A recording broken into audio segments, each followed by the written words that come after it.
नमस्ते और ज्ञान के इस अनूठे संगम में आपका बहुत बहुत स्वागत है।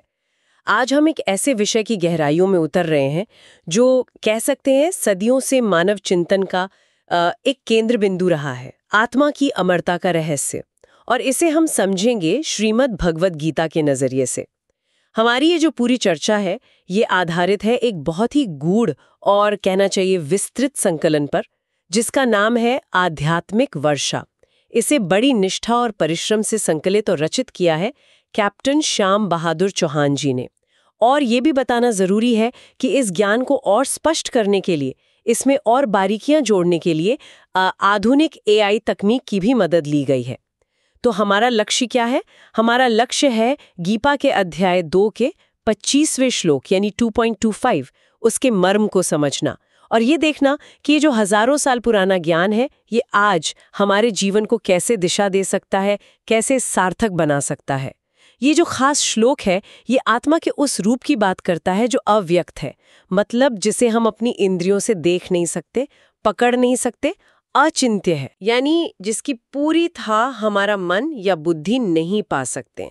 और अविकारी है, मतलब जिसमें समय के साथ, हालात के साथ कोई बदलाव नहीं आता, कोई क्षय नहीं होता। तो चलिए सीधे उस श्लोक पर आते हैं जो आज हमारी चर्चा का केंद्र है।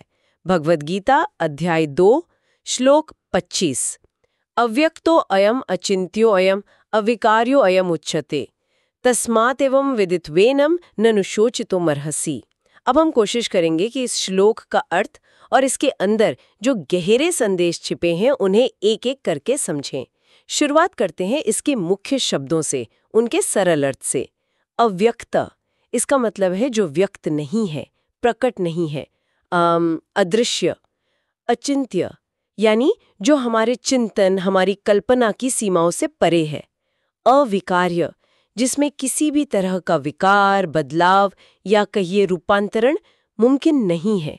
और अयम, यानी यहाँ ये आत्मा के लिए इस्तेमाल हुआ है। हाँ, बिल्कुल। और जब इन सारे शब्दों को हम एक साथ जोड़कर देखते हैं तो भगवान श्री कृष्ण का जो संदेश है वो एकदम साफ हो जाता है। वो अर्जुन से कह रहे हैं कि ये आत्मा, तुम्हारा और असल में हर प्राणी का जो वास्तविक स्वरूप है वो अपने स्वभाव से ही अव्यक्त है, अचिंत्य है और अविकारी है। इसे न तो हमारी ये सीमित इंद्रियां पूरी तरह जान सकती हैं, न ही हमारा ये चंचल मन इसकी ठीक ठीक कल्पना कर सकता है, और न ही दुनिया का कोई भी दुख, कोई बदलाव इसे छू सकता है। ये तो हमेशा रहने वाला है, सनातन है, जिसमें कोई परिवर्तन नहीं होता। और इसी अटल सत्य के आधार पर वो कहते हैं तस्मात्, मतलब इसलिए, एवं विदित्वा, इस परम सत्य को ठीक से जानकर, एनम न अनुशोचितुम अर्हसि, यानी तुम्हें इस अविनाशी आत्मा के लिए शोक करना, दुखी होना ये शोभा नहीं देता, तुम इसके योग्य नहीं हो। ये समझना भी बहुत जरूरी है कि ये श्लोक कहाँ किस संदर्भ में गया है। बिल्कुल। वो माहौल क्या था? कुरुक्षेत्र का मैदान है और अर्जुन अपने ही सगे संबंधियों, अपने पूज्य गुरुओं को सामने दुश्मन की सेना में देखकर बिल्कुल एक गहरे भावनात्मक और नैतिक संकट में है। उनका शरीर कांप रहा है, मन में दुख भरा है और वो युद्ध करने से मना कर रहे हैं। उन्हें लग रहा है कि अपनों को मारकर वो पाप के भागी बनेंगे। ठीक इसी वक्त, इसी मुश्किल घड़ी में श्री कृष्ण ये उपदेश दे रहे हैं। वो अर्जुन का मोह, उसका शोक दूर करने के लिए उसे शरीर और आत्मा का फर्क समझा रहे हैं। वो बता रहे हैं कि देखो, मृत्यु तो सिर्फ इस नश्वर शरीर की होती है, आत्मा तो अजर है, अमर है, अविनाशी है।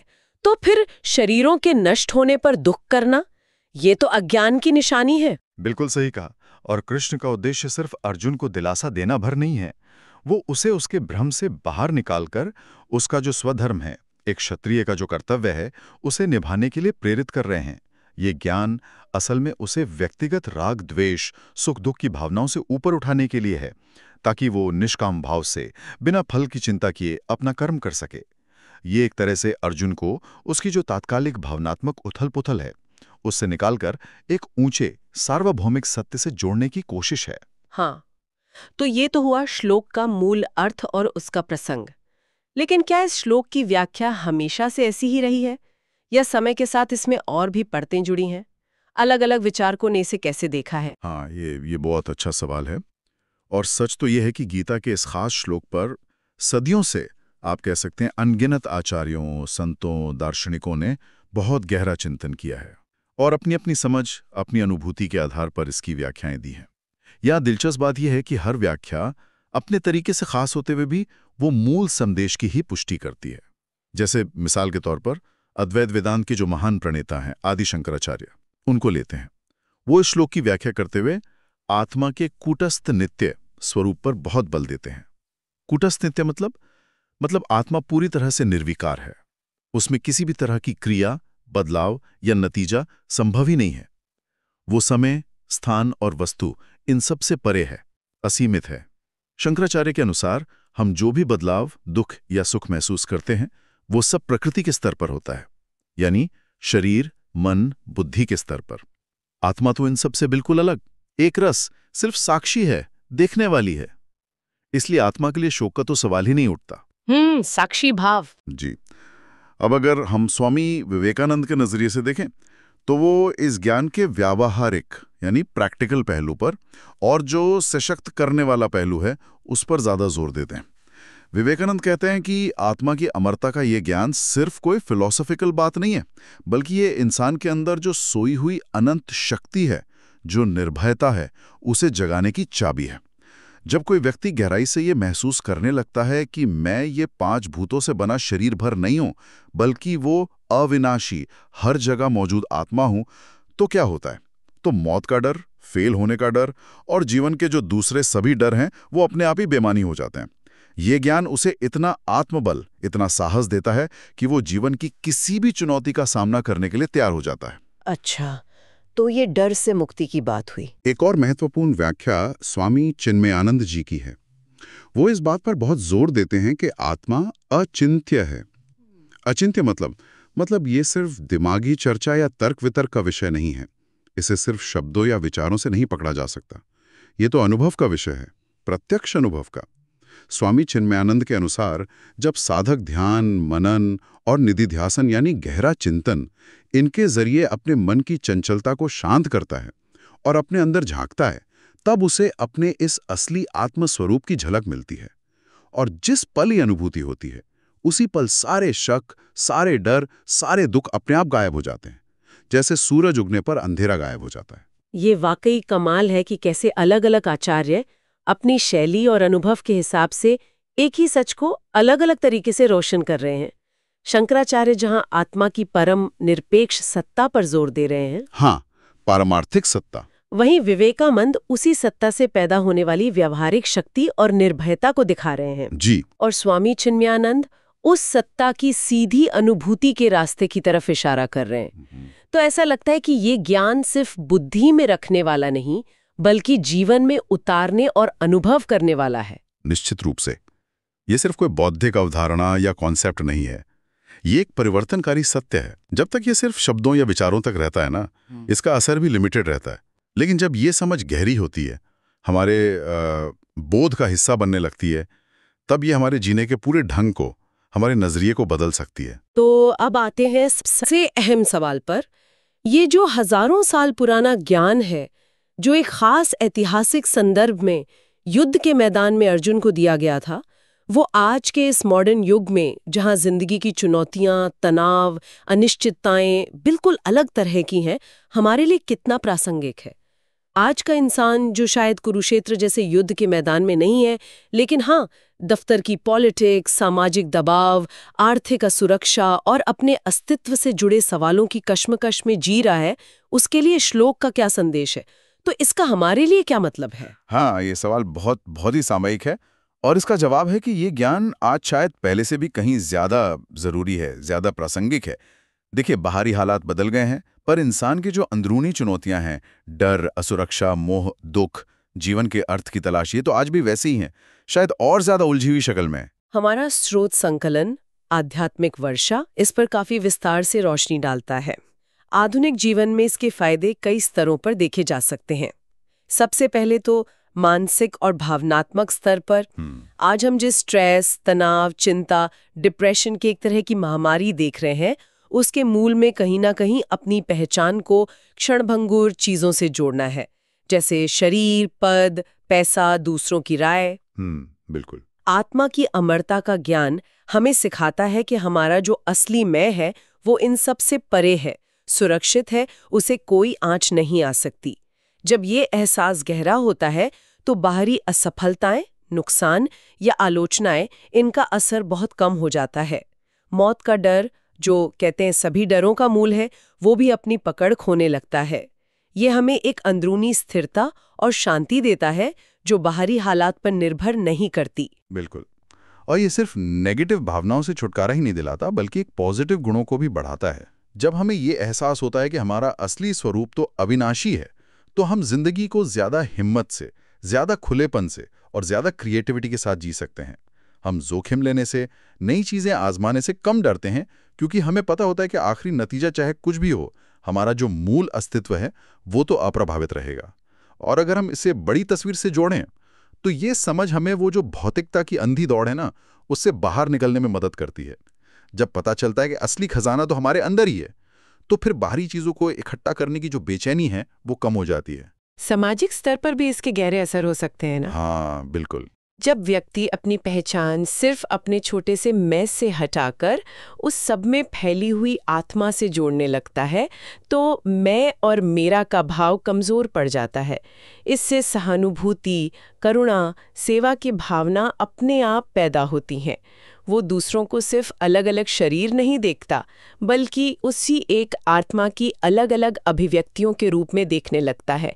ये समझ समाज में आपसी मेलजोल, सहयोग और समरसता का आधार बन सकती है। ये हमें सिखाता है कि किसी का मूल्यांकन सिर्फ उसकी बाहरी चीज़ों या उपलब्धियों से न करें, बल्कि हर जीव के अंदर जो आत्म तत्व है उसका सम्मान करें। और इसमें तो कोई शक ही नहीं कि आध्यात्मिक स्तर पर यह आत्म साक्षात्कार की पूरी यात्रा का, आप कह सकते हैं, मूल आधार है। यह हमें लगातार याद दिलाता रहता है कि जीवन का आखिरी लक्ष्य सिर्फ दुनिया में सफल होना नहीं है, बल्कि अपने असली स्वरूप को जानना और उस परम चेतना के साथ एक हो जाना है। ये ज्ञान हमें आत्मान्वेषण, ध्यान और दूसरी आध्यात्मिक साधनाओं के लिए प्रेरित करता है, ताकि हम इस सच को सिर्फ बुद्धि से न समझे, बल्कि इसका सीधा अनुभव कर सकें। ये ज्ञान खास तौर पर आज की युवा पीढ़ी के लिए बहुत कीमती हो सकता है। हाँ। आज का युवा एक अभूतपूर्व कंपटीशन, परफॉर्मेंस के प्रेशर और सोशल मीडिया द्वारा बनाए गए झूठे आदर्शों के बीच जी रहा है। ये बहुत बड़ी चुनौती है। असफलता का डर और आत्ममूल्य की भावना वो बाहरी मान्यताओं पर बहुत ज्यादा निर्भर करती है। हाँ। ऐसे में ये ज्ञान उन्हें एक अंदरूनी सहारा, एक लंगर दे सकता है। ये उन्हें सिखा सकता है कि उनकी कीमत किसी परीक्षा के नंबर, नौकरी के पद या सोशल मीडिया लाइक्स से तय नहीं होती। उनका असली स्वरूप इन सब से कहीं ज्यादा गहरा और स्थायी है। ये उन्हें असफलताओं से सीखने, गिरने के बाद फिर उठ खड़े होने और थोड़े समय के सुखों के पीछे भागने के बजाय चरित्र बनाने, नैतिक मूल्यों और अंदरूनी विकास पर ध्यान देने की प्रेरणा दे सकता है। हाँ, बिल्कुल। ये उन्हें जीवन के जो जरूरी संघर्ष हैं, जो अनिश्चितताएं हैं, उनका सामना करने के लिए जरूरी धैर्य, लचीलापन, जिसे आजकल रेजिलियंस कहते हैं, और साहस दे सकता है। जब नींव मजबूत होती है तो तूफानों का सामना करना आसान हो जाता है। और आसान बनाने के लिए स्रोत में कुछ बहुत ही सरल और सुंदर उदाहरण भी दिए गए हैं। हाँ। एक बहुत मशहूर उदाहरण है कपड़ों का। जैसे हम पुराने या गंदे हो जाने पर कपड़े बदल लेते हैं, लेकिन हम तो वही रहते हैं ना। हाँ। उसी तरह आत्मा एक शरीर के बूढ़े होने या नष्ट हो जाने पर उसे छोड़कर नया शरीर धारण कर लेती है, लेकिन आत्मा खुद वही रहती है, उसमें कोई बदलाव नहीं आता। शरीर एक गाड़ी की तरह है, आत्मा उसमें सवार यात्री है। हाँ, ये बहुत अच्छा उदाहरण है। एक और शक्तिशाली उपमा है सागर और बूंद की। जब एक नदी या एक बूंद विशाल सागर में मिलती है तो ऊपर से देखने पर लगता है कि उसका अपना अलग वजूद खत्म हो गया, लेकिन गहराई से देखें तो वो खत्म नहीं हुई, बल्कि वो अपने स्रोत, उस अनंत सागर का ही हिस्सा बन गई। वो और विशाल हो गई। इसी तरह जब हम अपनी पहचान को इस सीमित शरीर मन से हटाकर उस अनंत चेतना से जोड़ते हैं तो हम अपना कुछ खोते नहीं, बल्कि अपने असली असीम स्वरूप को पा लेते हैं। क्या फिर आत्मा की तुलना हवा या आकाश से भी की जा सकती है? हवा दिखती नहीं है, हम उसे छू नहीं सकते, लेकिन उसके वजूद को हम हर पल महसूस करते हैं। उसी से जीवन संभव है। आकाश भी निराकार है, लेकिन वो सबको अपने अंदर समेटे हुए है, सबको जगह देता है पर खुद अप्रभावित रहता है। इसी तरह आत्मा अव्यक्त और अचिंत्य होते हुए भी वही जीवन का आधार है, वही चेतना का स्रोत है जो सब में मौजूद है और फिर भी सबसे अलग है, सबसे परे है। ये उदाहरण हमें उस सच्चाई की ओर इशारा करने में मदद करते हैं जिसे शब्दों में पूरी तरह बांधना मुश्किल है। और जब कोई व्यक्ति इस ज्ञान को सिर्फ सुनता या पढ़ता नहीं बल्कि अपनी जिंदगी में उतारने की कोशिश करता है, इसे आत्मसात करता है, तो इसका असर सिर्फ उसके अंदर तक ही नहीं रहता, ये उसके कामों को, उसके रिश्तों को और उसके आसपास के पूरे माहौल को प्रभावित करता है। व्यक्तिगत जीवन में ये गहरी अंदरूनी शांति लाता है, संतोष लाता है, आत्मविश्वास लाता है, डर और चिंता कम होते हैं और जीवन की चुनौतियों का सामना करने की हिम्मत बढ़ती है। पारिवारिक और सामाजिक रिश्तों में जब हम दूसरों को आत्मा के स्तर पर देखना शुरू करते हैं तो जो सतही मतभेद होते हैं, टकराव होते हैं, वो कम हो जाते हैं और आपसी समझ, प्रेम और सम्मान का भाव गहरा होता है। हम दूसरों की गलतियों के प्रति ज्यादा क्षमाशील और उनकी अच्छाइयों के प्रति ज्यादा ग्रहणशील बन जाते हैं। और बड़े स्तर पर इसका क्या असर हो सकता है, समाज पर, देश पर? बिल्कुल, वृहद स्तर पर देखें तो समाज और राष्ट्र में जब ज्यादा से ज्यादा लोग इस आत्मज्ञान से प्रेरणा लेकर नैतिक, जिम्मेदार और करुणा से भरा जीवन जीते हैं तो एक ज्यादा न्यायपूर्ण, सामंजस्यपूर्ण और समृद्ध समाज बनता है। और वैश्विक स्तर पर आत्मा की एकता का ये संदेश कि हम सब असल में एक ही चेतना के हिस्से हैं, ये अलग अलग संस्कृतियों, धर्मों और राष्ट्रों के बीच की दीवारों को गिराकर आपसी समझ, सहिष्णुता, शांति और अहिंसा फैलाने के लिए सबसे मजबूत आधार बन सकता है, क्योंकि ये हमें याद दिलाता है कि हमारा भला एक दूसरे से जुड़ा हुआ है। तो इस पूरी चर्चा का सार यही निकलता है कि आत्मा अजन्मा है, नित्य है, शाश्वत है, पुरातन है। वो कभी जन्म नहीं लेती, कभी मरती नहीं, उसका कभी अभाव नहीं होता और ना ही उसमें कोई बढ़त या कमी होती है। वो अविकारी है, अविनाशी है, शरीर के मारे जाने पर भी वो नहीं मारी जाती। यहाँ बात बहुत दिलचस्प हो जाती है जब हम ये महसूस करते हैं कि इस एक अकेले सत्य को गहराई से अपना लेने से जीवन की बड़ी से बड़ी मुश्किलों में, गहरे से गहरे दुख और डर के पलों में भी एक गजब की शक्ति और स्थिरता मिल सकती है। हाँ, बिल्कुल। के भाव से धैर्य और साहस के साथ जीवन के रास्ते पर लगातार आगे बढ़ते रहने की ऊर्जा देता है। तो आज के इस विचार मंथन का जो मुख्य संदेश है वो यही है कि आत्मा की इस नित्य, अव्यक्त, अचिंत्य और अविकारी प्रकृति को समझना सिर्फ एक बौद्धिक कसरत या कोई दार्शनिक चर्चा भर नहीं है। ये हमारे अंदर छिपी हुई शक्ति, शांति और निर्भयता के अनंत स्रोत से जुड़ने का रास्ता है। ये हमें खुद को, दूसरों को और इस पूरी जिंदगी को एक बहुत बड़े, बहुत गहरे और सार्थक नजरिए से देखने की दृष्टि देता है। और जैसा कि हमने चर्चा की, ये ज्ञान सिर्फ सुनने या मानने का नहीं है, बल्कि अनुभव करने का है। तो जाते जाते मैं श्रोताओं के सामने एक विचारणीय प्रश्न छोड़ना चाहूंगा, जो स्रोत की मूल भावना से ही निकलता है। श्लोक खुद कहता है कि आत्मा अव्यक्त है, उसे देखा नहीं जा सकता, वो अचिंत्य है, उसे सोचा या कल्पना में बांधा नहीं जा सकता। तो यदि ऐसा है तो फिर सिर्फ शास्त्रों को पढ़ने, व्याख्यानों को सुनने या दिमागी तौर पर सहमत होने से आगे बढ़कर उस अव्यक्त और अचिंत्य सत्य का अनुभव करने की असली यात्रा कैसे शुरू की जा सकती है? वो कौन सी साधना है, वो कौन सा रास्ता है जो हमें शब्दों और विचारों की सीमा से परे ले जाकर उस परम अनुभूति के दरवाजे तक पहुंचा सकता है? ये एक महत्वपूर्ण सवाल उठाता है जिस पर हम सभी को अपने अंदर मनन करने की जरूरत है। इस अत्यंत गहन, सारगर्भित और प्रेरणा देने वाले संकलन आध्यात्मिक वर्षा के माध्यम से हम तक ये अद्भुत ज्ञान पहुंचाने के लिए हम कैप्टन श्याम बहादुर चौहान जी का हृदय से आभार व्यक्त करते हैं। उनका यह प्रयास निश्चित रूप से अनेक जिज्ञासुओं के लिए पथ प्रदर्शक साबित होगा और आप सभी का इस गंभीर और महत्वपूर्ण विषय पर हमारे साथ इस विचार यात्रा में शामिल होने के लिए बहुत बहुत धन्यवाद। आशा है कि आत्मा की अमरता से जुड़े ये विचार आपके जीवन में एक नई समझ, नई शांति और नई ऊर्जा का संचार करेंगे।